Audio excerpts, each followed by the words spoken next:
ভাইয়ের আইবুড়ো ভাত, ওই জন্য রেডি হচ্ছি। জামা কাপড়গুলো একবার চটপট দেখি। এটা হচ্ছে আমার শাড়ি, এটা আমি পরবো। এটা আমার সাথেই ম্যাচ করে। এটা আমার মেয়ের ড্রেস। মেয়ে গেছে স্কুলে স্পোর্টসে, ফিল্ডে। আমরা, এটা আমার মায়ের ড্রেস। চলো এবার চটপট রেডি হয়ে নেবো। করেছি আমরা। এই যে এটা হচ্ছে আমার মেয়ের লুক। কেমন লাগছে সবাই বলো।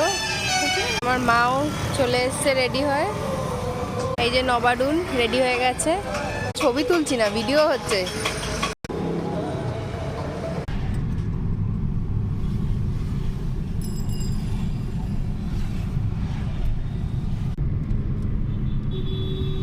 আমার মাউল ব্রাউন, আমার পিঙ্ক লিপস্টিক। খুব ভালো।